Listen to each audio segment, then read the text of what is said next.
I had heard whispers of strange things in Afghanistan, but I never believed them. Not until we saw it with our own eyes. It was 2002. My unit was stationed near Kandahar. The terrain was brutal. Jagged mountains, endless caves, and an eerie silence that stretched for miles. We were tasked with clearing a network of caves believed to be hiding Taliban fighters. Intelligence suggested the enemy was using the system to move undetected. But what we found was something else entirely. Our team of 8 was on foot, moving cautiously along the mountain's base.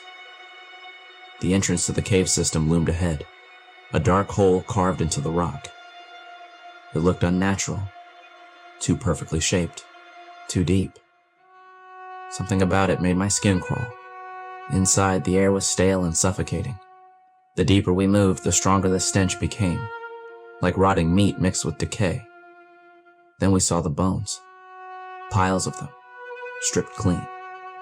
Some were animal, but others were human.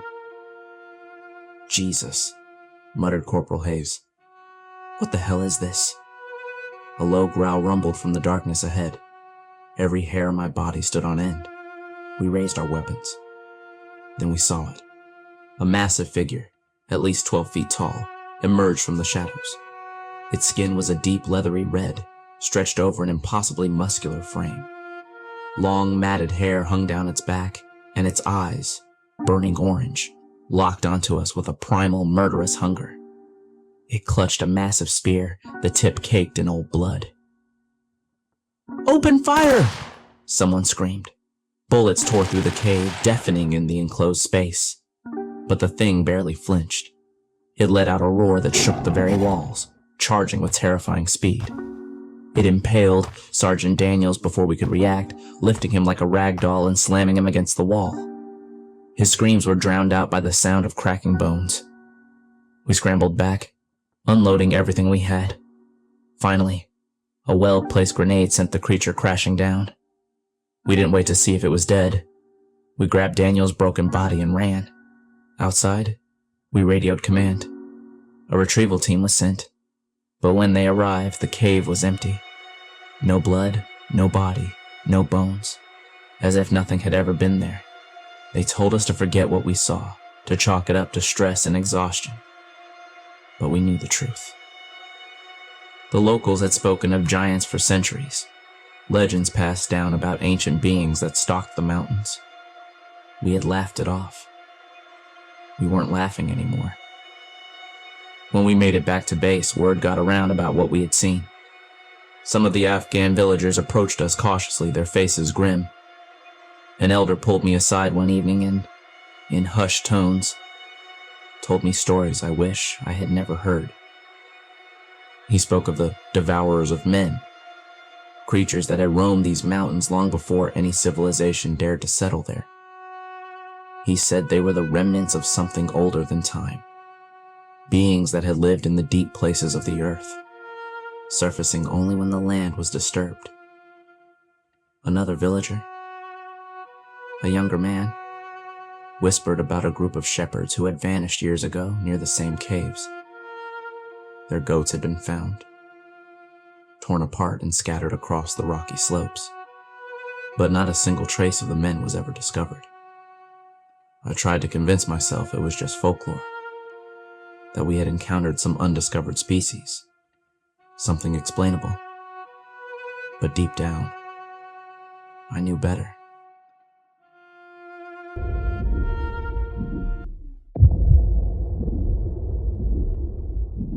It was 2011, and my unit had been stationed in a remote valley in Afghanistan for nearly 3 months.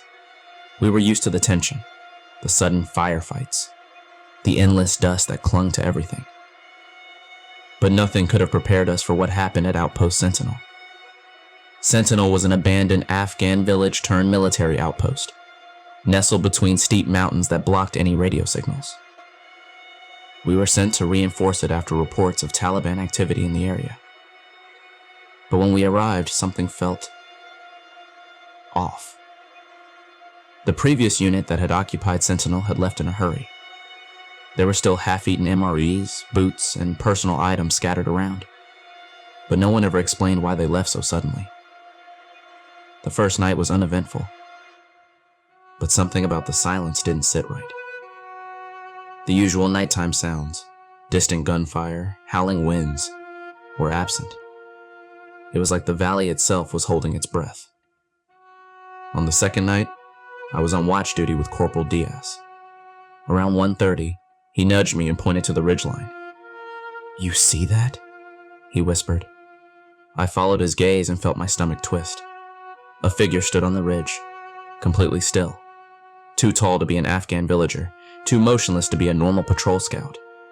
I reached for my rifle, but when I blinked, the figure was gone. The next day, our squad leader, Staff Sergeant Holden, dismissed it as exhaustion. But Diaz and I knew what we saw, and we weren't the only ones. That evening, Private Lasky swore he heard whispers outside the perimeter, speaking in a language none of us recognized. We chalked it up to paranoia, until our comms equipment started picking up static. And then, faintly, words. Not in Pashto, not in Dari. It was in English. "Help me." Holden ordered a full sweep of the perimeter, but we found nothing. No footprints, no signs of movement, but the unease settled over us like a thick fog. Then, on the fourth night, everything went to hell. I woke up to screaming. Lasky was gone from his bunk. His gear was still there, but he was just gone. We searched every inch of the outpost, but the only trace we found was his rifle leaning against the main entrance. The dust around it was undisturbed, as if he had vanished into thin air. That night, we set up a watch rotation. I took first shift with Diaz again. Around 12:45, we heard it. Boots crunching in the gravel just outside the walls. Not just one pair. Dozens. We knew there were no friendlies in the area. We prepared for an attack. But when Holden gave the order to shine our lights, the beams cut through the darkness and revealed nothing. No men. No tracks. Just the wind.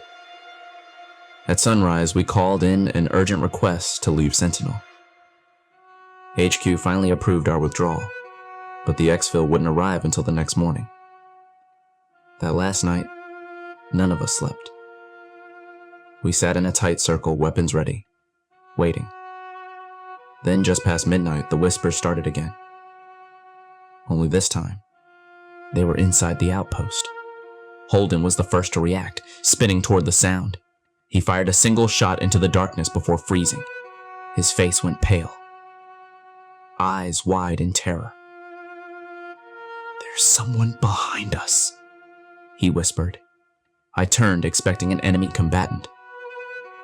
But there was nothing. Just the empty doorway leading into the barracks. Then came the footsteps. They started slow, deliberate, moving toward us. We backed up against the wall, rifles raised, but we couldn't see anything. The air grew colder, and for the first time in my life, I felt something I couldn't explain. Pure, unfiltered dread. The footsteps stopped just a few feet away. And then, in a voice that sent ice through my veins, we heard Lasky's voice. "Help me!" At dawn, the chopper arrived. We didn't speak as we boarded. No one looked back. As we lifted off, I stole one last glance at the outpost below. And there, standing on the ridgeline where I first saw the figure, was a line of motionless silhouettes. Watching. We never got answers. Lasky was declared MIA. Sentinel was abandoned, deemed strategically unimportant. But sometimes, late at night when the wind is just right, I swear I can still hear his voice, calling for help.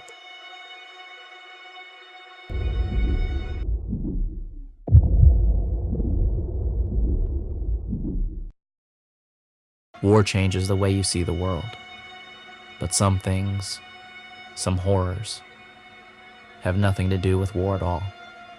It was 2009, and my unit had been stationed at a remote outpost deep in the mountains of Afghanistan. The terrain was brutal, the nights colder than I had expected, and the silence of the wilderness felt unnatural. We were there to monitor enemy movement, but after a few weeks we started hearing other things. It began with the distant wailing. At first we thought it was the wind. The way it howled through the valleys at night was eerie enough. But after a while we realized it wasn't the wind at all.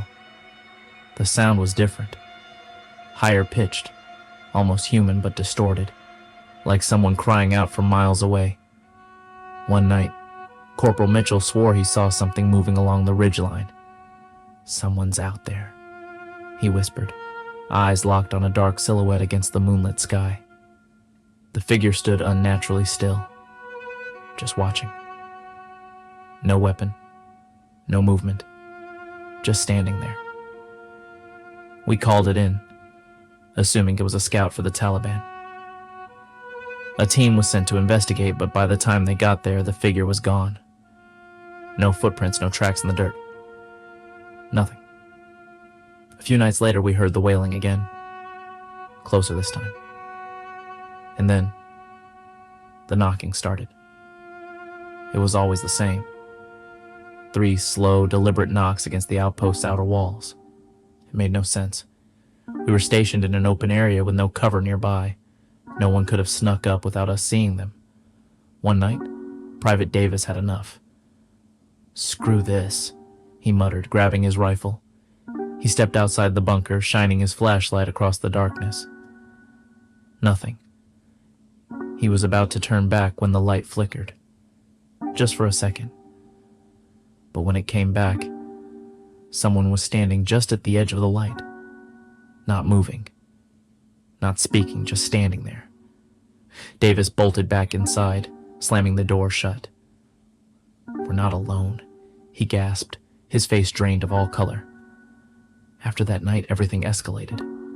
The figure on the ridgeline appeared more often, always closer than before.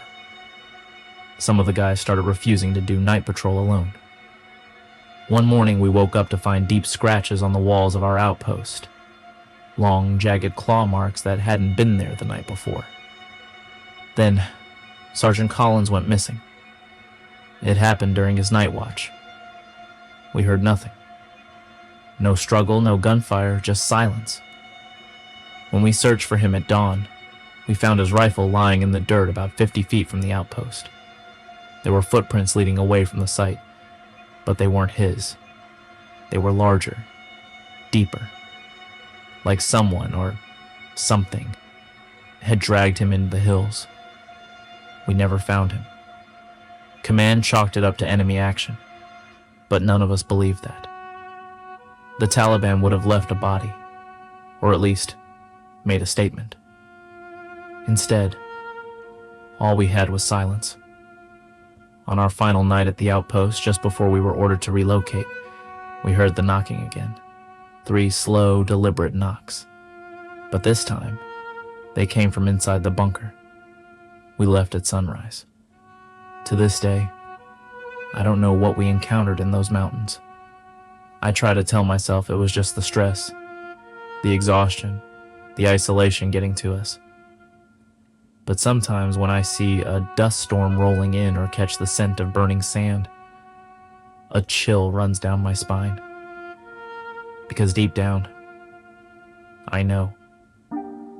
Some things were never meant to be disturbed, and some things never truly disappear.